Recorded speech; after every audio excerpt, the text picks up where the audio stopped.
In our world, we are presented with many problems. Albert Einstein gave great advice in this matter when he said, "Problems cannot be solved by the level of knowledge or awareness that created them. We have to get outside our box, and a mystic sees beyond the box to what has been hidden or forgotten." My name is Sharon Raji Maynard. It was curiosity that took me on a radical search for answers, and those answers came from ancient ones in spiritual worlds. Their knowledge foundations this podcast. Come as you are to see situations through my eyes as we sit together. Diversity is a natural condition within humanity, and hearing diversity expands our capacities and our awareness. Listen to a mystic's view to hear, to be enhanced, and to consider other possibilities. I welcome you to this week's journey. Thanks for coming along.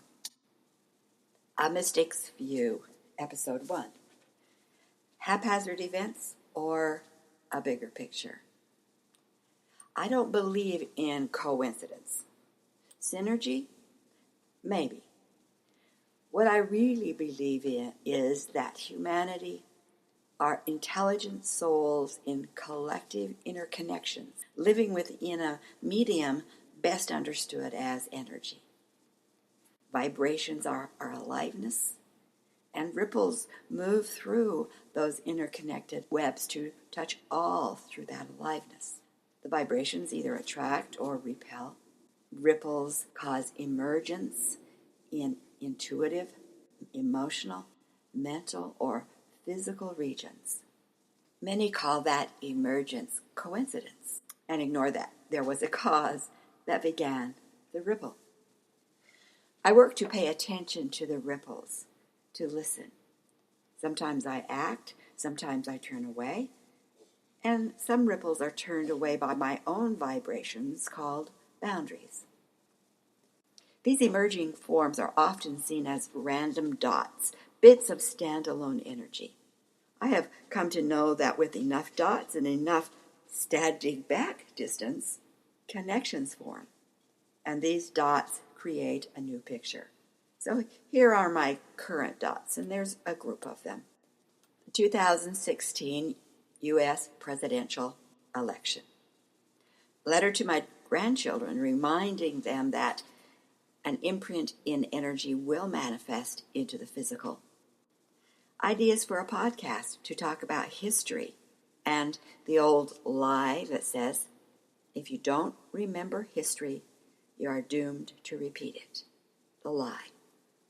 And then there's the Standing Rock movement, repeating patterns within Native Americans' tribe, and the young women who stood up and said, no more. My work with women from the perspective that in females are the power to design the world and safeguard it. And closely related to that, the impact on women through the burning times, the witch hunts, and how it shows up in today's world. Patriarchy, which is not a large enough term to speak to the real problem. And then a broadcast, actually a podcast, Who Murdered Alberta Williams? And the road that was called now a Highway of Tears because of the many Canadian Indigenous women missing and murdered along the highway. And the question I left hanging in my letters to my grandchildren, how do imprints come to be in energy? Those are all my dots, and they seem haphazard, standalone. So I'm going to start with the dot that says physical situations do not arise or emerge without cause. Often unplanned? Yes. Crushing hopes? Sometimes. Punishment? Never. The birth of a child has cause, and yet the birth can be unplanned. It can crush hopes, shift plans, and even for some, birth can be touted as punishment, but it is not without cause. In the same way, physical situations come from causes, imprints in the unseen regions of energy.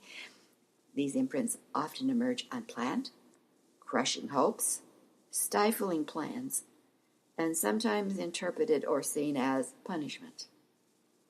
With the birth of a baby, we know there is a cause. In life, the cause of these emerging situations has remained unknown and unknowable. Why? It takes specialized training to see and understanding the workings of a physical body, and even deeper learning, more expanded learning, to know about a heart well enough to go into an operating theater and do heart transplant surgery.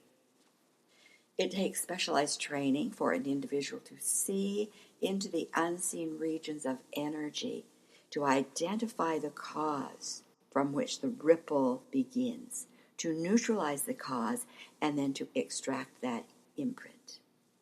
Heart surgeon, spiritual healer, transformers, both of them.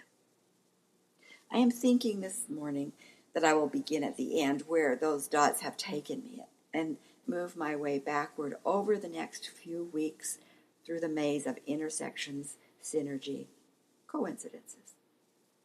What I will share may be foreign, unbelievable even, but listening to hear may give you options for new possibilities, ideas that seemed impossible with more limited eyes. So we begin.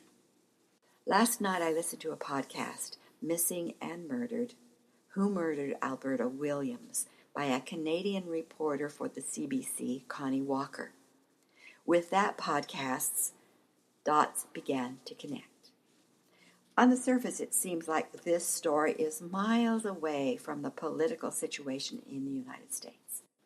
But that is what dots seems to be, miles apart. When you stand back far enough and enough distance, then you can see another picture. Last night, at the beginning of episode 4, entitled The Brothers, a light bulb went off.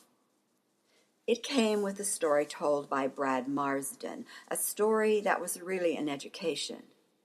He spoke of the impact on Indigenous families, especially on the children, with the Canadian government's 100-year policy of Indian schools, the use of beatings, of sexual abuse, of discounting, of separating from their culture that were inflicted on young, unprotected children, hardwired their brains in a way that loving families would not have.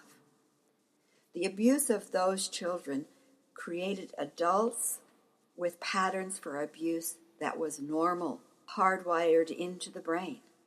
This horrendous time for Indigenous families created a disastrous turn for their culture.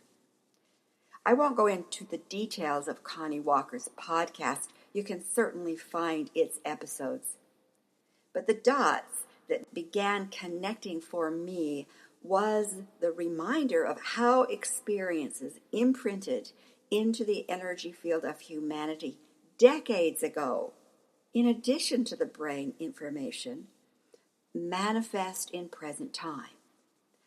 Brad spoke of how these despicable events inflicted on children back then, hundreds of years ago, show up with abuse, torture, and murder these many generations later, of many such as Alberta Williams. Alberta, a 24-year-old woman, responsible, loving, with her life ahead of her.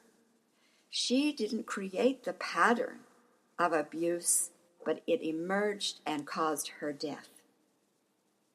It has been said that knowing is the booby prize, and I agree. Knowing how patterns are imprinted. Knowing that imprints in the common field of energy will manifest into our lives. Knowing that it is not just our patterns that may appear in our life. All of that knowing is not enough.